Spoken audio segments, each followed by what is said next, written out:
Welcome to the Faith Christian School podcast. It is our pleasure to partner with our parents to bring information that will help you as a parent, as a spouse, and as a child of God.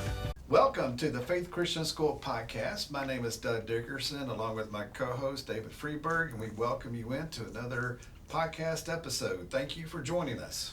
Yeah, so college application and acceptance season is upon us. Mm-hmm. Parents of seniors, bless you. Bless you. So in today's world, there's so many options for students and families for post-secondary education. Today we have the privilege of having Steve Pittman, the site director for the Southeastern University Faith Extension, who's going to help us navigate this interesting time. So, Steve, it's great to have you here, and thanks for being part of our podcast. Oh, it's great to be here. It is an exciting time. We all have kids that have been to college and graduated.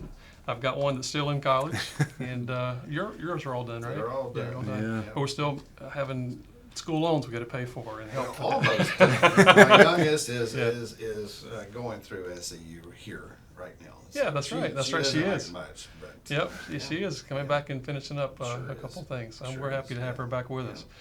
You know, I was reminded of a couple cows that were in a pasture, and they were overlooking one of the side fence by the road, and they saw a truck going by. It was a milk truck, and it had pasteurized, homogenized, vitamins added. And the cow looks at the other one and says, "Makes you feel a little bit inadequate, doesn't it?" So it's kind of like, what we want to do at Southeastern Faith Extension side, as well as any post-education opportunity for young people, is that we want to identify what the gift and the talents that God's already put there. Right. And so college is a way to identify those, to embrace those, to come behind and just really support that God's calling on the individual. What the president of Southeastern University, Kent Engel, calls divine design. And so we try to identify the divine design in our students, and that's really what moms and dads are doing. They're trying to see which way the child or the student, the young person, is leaning towards their giftings and abilities, and what's the best fit for them as far as college. What's the next step for them? Sure. Sure. Absolutely, and that's sometimes students know that right away. Mm-hmm. They've known that since they were knee high to a grasshopper. Yeah. And others, they may not figure it out until they're mid-20s, mid-30s. And if there's students or parents that are watching that your young person doesn't really know what they want to do yet, that's not an uncommon place to be. Right, no. Matter of fact, I see a high percentage of young people really don't know exactly what they want to do. They discover that when they go into college. Right. And they can, that first, second year, everybody's kind of on the same track, taking the general core together. Yep. And so, as a college is looking for applications coming in, what they're looking for, there's certain things, of course, right now in the high school years, they want to be real careful to pay attention to their GPA. Absolutely. Because for parents, that's a huge thing for student loans and for college scholarships. Yeah. And the higher the GPA, the better for us. Yeah. And that doesn't just start in 11th and 12th grade when you have to be paying attention to that. That starts 9th grade. Absolutely. Yeah. High school years. Yeah, so 9th to 10th graders, it's so important just to get those grades up as quick as possible and take advantage of every opportunity for college prep courses, for AP courses, for those things that are going to help you get that GPA to where it's going to, look good on a college application. I think just the well-roundedness of the student in high school, as many extracurricular activities as they can have, whether it be a drama club, beta club, any kind of student leadership opportunities that are afforded to students. All that helps for the college scholarship or application opportunities. Yep. And test scores are huge. SAT. Big deal. SAT, ACT. I had a student this morning talking about wanting to do dual credits with Southeastern University. That's one of our newest offers that we have as far as an extension site that we can do dual credits. And we have a really awesome opportunity for parents and students to save a lot of money on dual credits. Right. I guess it's okay for me to say we can offer a dual credit for $50 an hour, hour. And you're talking about a 3-hour course, American history, science, math, we can offer that for pretty next to nothing Right, to comparatively, what right. it used to be. Yeah, it's a Yeah. good option. Absolutely. So, but dual credits anywhere, wherever they take those, of course, we'd like to be able to talk with parents about that, because we have the Christian perspective on American history or whatever the subject might be. They're going to see it through a biblical lens. But dual credits are, for any young person going seriously about wanting to attend college in the next couple of years, they want to get those dual credits under their belt and get as many credits as they can. They can take up to 14 hours with us at Southeastern University of Faith. Yep. And get dual credits going. That's great. So when they enter college, they can have almost a semester under their belt before they even enter. Right. So I think it's a great opportunity. Big help. Big Yeah, help. yeah. Absolutely. So Steve, what are some of the, and David alluded to it at the top of the podcast, but the options that students and parents are looking for in selecting a college? What are some of those that you advise students or parents when they're looking at this? Yeah, I know. Probably you guys the same. When we entered that arena, when our young person was junior to senior high, Yeah. and we started talking about college and where they would go, and we would visit colleges, take them to colleges to visit. Absolutely. It's always, for the Christian parent, we definitely bathe that in prayer, and we're asking for God's direction and God's prompting to where we would go. I think it's important to really notice and take particular notice in what your child or what your student is gifted in their talents and abilities, and what their interests are. Again, if they don't really know where they want to go or what really God has for them to do, I know being a Southeastern alumni myself, or any Christian university, I think it's important that they would stay in that Christian context, Right. and because we have a lot more options these days than when we went to college. Absolutely. The online field is huge. A lot of colleges are really leaning that way. I've got a brother-in-law who graduated from Purdue as an engineer, and they just went with their extension sites, or as far as their online programs are really beefed those up and offered those. So major universities across our nation are identifying with that audience. And so Right. Southeastern University, they've grown from 4 extension sites about just a few years ago to almost 100 now. Wow. This year they've launched quite a few extension sites. A lot of options. So in answer to your question, I think the first thing we've got to do is pray and really seek the Lord on that, and then don't be afraid to get too many applications out there. I know when Madison was graduating a couple years ago, we just had a list of colleges that we just wanted to see, the options that we had and who would give her the best financial package and that kind of Absolutely. thing. So you want to explore all those possibilities. Don't wait too long, and towards the last few moments or the last few months of the senior year, it'd be too late to kind of explore that. But early junior year, start exploring the college selection pretty strong. And I would definitely bathe that in prayer, and then kind of look at what the bend is for the student, their interest. Because even it doesn't have to be a traditional 4-year college. It can be a specialized school in a certain vocation, sound. If there's sound or media interest in a young person, we definitely have that track with our school. But there's particular schools that hone just those particular that focus on that particular talent or ability. But yeah, I think those things. I think affordability is usually pretty key. You want to look at how we're going to do the financing, how we can afford to send our students to college. We didn't necessarily save up money for that. We didn't make that in the budget, and so all of a sudden now we're faced with what am I going to do for my student to go to college? And there's lots of opportunities that you can look at doing that as well. But I think all those, if that kind of answers your question, I think all those are key things you have to look at. Yeah, I think the beauty in it is that there are so many options now. Oh yeah. Yeah. And then it's just like you say, narrowing that focus down to, what's God speaking into my heart, life, and trying to get some direction there. So, but the beauty of the options is that's good. There are so many. There are so Oh many. yeah. When we were amazing. in school, and I remember the first year I went to Southeastern for the first year. Second year, I came home for a while and worked because the financing wasn't there. Right. But I continued with correspondence. Now, correspondence, at that time, we didn't have laptops and all that. And I had It was a whole different paper. ball game. Yeah. I did a put- couple of those. you put things at in Southeastern envelopes and too, mailed it. Steve. I couldn't put this- That's right. Listen to it on cassette tape. That's right, exactly. So we had the manuals and we had everything was on paper. Now it's so easy for a student to open up a laptop and go to a coffee shop and work from wherever and get those college credits options are just amazing. How many different ways that young people can get. We speak as students, high school students, and young people. We speak to that audience, but there's a wide audience out there too of young adults, working adults that want to go back to school, and I'm a testimony of that. I went back just 5 years ago to finish my undergrad. Stayed in, got my master's, and now I'm in a DMin program, doctoral ministry program with Southeastern. So I've been a college. I actually graduated college the same year my son graduated, so it was interesting. So it's not too late, never too late for a working adult to go back to school. Absolutely. Yeah. So when we were just talking here, you mentioned the affordability part of it. So what are some things that students can do to help finance? Yeah, the big key in that is the income of the family. If you're dependent of your mother, your mom and dad, you're living at home, then of course everything's based on the FAFSA report, FAFSA, and that report it's on the government side of things, and they will look at your taxes, your mom and dad's taxes if you're dependent on those, which most high school students will be.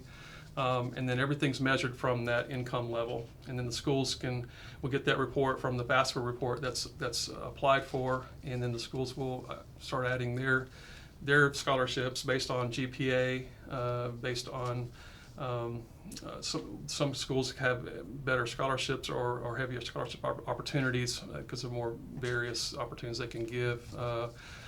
Just funds are available, but there's different ways. Of course, there's personal loans, there's personal savings, those kind of things. But the big thing, for first off, once they apply, earliest as possible is get that FAFSA report turned in. Sure. Now, as of 2 years ago, people can actually apply for the FAFSA as early as October the 1st.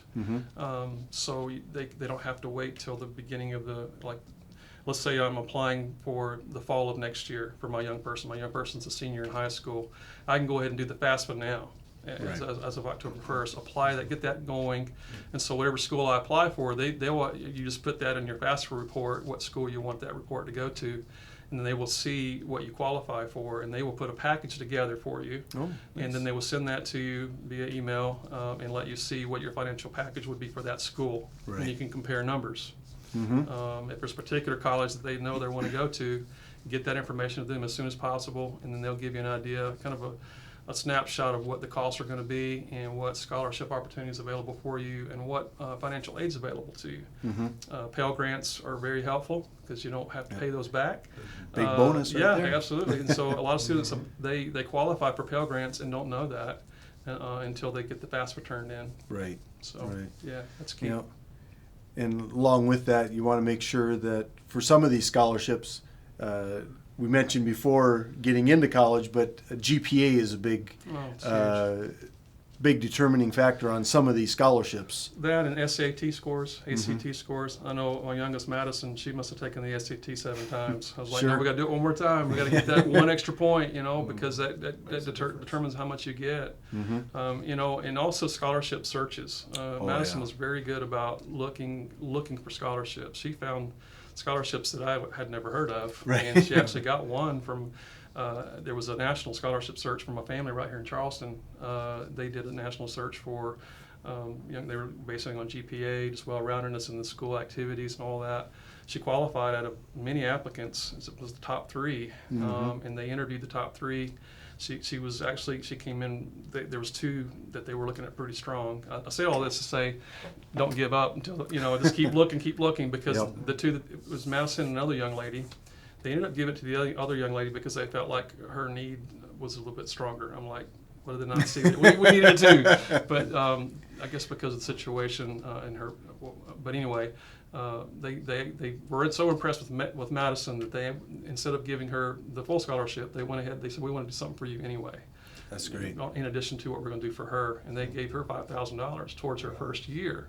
Wow. So that was $2,500 per semester, which we didn't have to get loans for, or Parent Plus, or those kind of loans. So there's scholarships out there, and it just depends on the student, how motivated they are to look for those, search for those. All those things add up and help in the long run. Absolutely. Whether it's $1,000, whether it's a few hundred to pay for books. And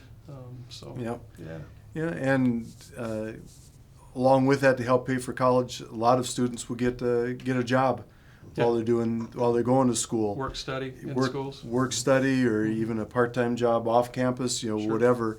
I've heard said that a student working 20 hours a week, and they take all of that money and put it toward their schooling, will be able to pay for all their tuition for a semester. Wow. Just working 20 hours a week. And it helps them with time management and things too. So it's not a sin to work while you're going to college. It may take a little bit of time away from their studying, but it helps build some time management skills too, and cuts down on some of the loans that they'll have to have. Yeah, I recall Doug, your oldest daughter, she did an elementary education degree, but she did a teaching agreement with. What was that about? So she got a scholarship for if she would teach 3 years. She did. Yeah. When she was at Charleston Southern. Yeah, that's a wonderful opportunity. So there's a lot of programs like that now that have come online with a lot of the universities that help you with that. Yeah. You just have to be looking. Got to be looking. Yep. Yeah. So Even on the master's level too, even for a college student starting to graduate, get ready to go to the master's program. I know several students that work for the college. There's opportunities to maybe be employed by the school they want to go to, and the college will pay for that, which is an awesome opportunity. That's amazing. Yeah, Yeah. I wish that would happen for me. That would have been nice. Yeah. Next time. That's right. That's right. That's right. All right. So we've got a lot of the background information, all that kind of stuff. Why don't you tell us about, this is your time to do a shameless plug for SEU. Yeah.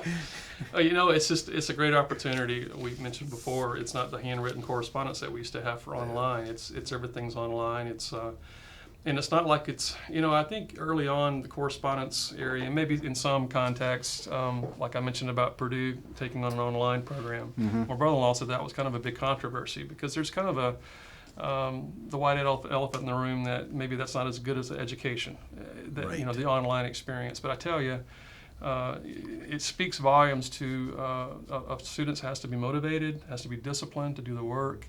So I think the online, as far as the context that we're in, Southeastern University, they have definitely not made it any easier on the online. No.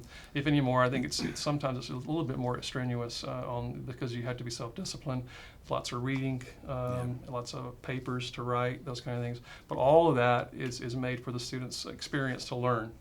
Right. And so we want that to be a great experience for them. But in our context here at Southeastern University at Faith, we're one of those few first extension sites. So we've been with Southeastern for over 4 years now, and our student population's been around 15.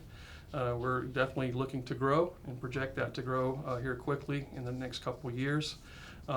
We offer we have on-site dorm for the men. We have host homes for the young women that come, and they live with families. And so there's ways. We also have local families that have children, young people that have graduated from either Faith Christian or maybe one of the other schools here in town that know of our school that want to stay local. We have the option of a young person that wants to go here for the first year. They don't maybe you're not comfortable sending your student away for 5 hours away to a college their first year. A great option would be come here for the first year and get that general core classes coursework done, and then that would transfer to whatever school they go to. And so we have that option as well. But we offer the basic 4-year structure, Bachelor of Science in Ministerial Leadership. I talked to Pastor Larry. He and I had several conversations about as far as what we are offering here at the school, and what our true our theme or bend would be. And we definitely wanted to be a ministerial school, a ministry preparation college, where if you feel inclined to ministry, whether you would be a pastor or a worship leader or a children's worker or a student pastor, we want to see how God can help us train and embrace that calling in your life. And for your student that's thinking about ministry, we definitely would love to be able to partner with them and help them. So we just want to be an agent to come around this family, the churches in the area, any churches that we can partner with, and they see young people in their churches that have a calling and want to be prepared for ministry. We want to be an avenue for them to explore, to come this way to see if we can help that. The beauty of what we offer, in addition to the online or the correspondence, that so many different colleges do offer that, is that we have, I think we have working on 8 locations now as far as campuses for Faith Assembly, and all those campuses have staff and volunteer staff and extension staff, and so we have a lot of opportunity for our young people, our students, to plug in at one of the campuses to serve, and they actually get college credit for that. And so all of our students are doing what they call a practicum. That's part of an element of your college experience with us. You also get the online, the in face-to-face class time. We're hoping to offer that more as we grow. We can offer more face-to-face class time. Right now it's strictly online but we have leadership lessons together. So they're structured throughout the week. They're here Monday through Wednesday in-house studying together in cultural that cultural context together. And then they have leadership lessons where we have different pastors come in and speak to different areas of ministry.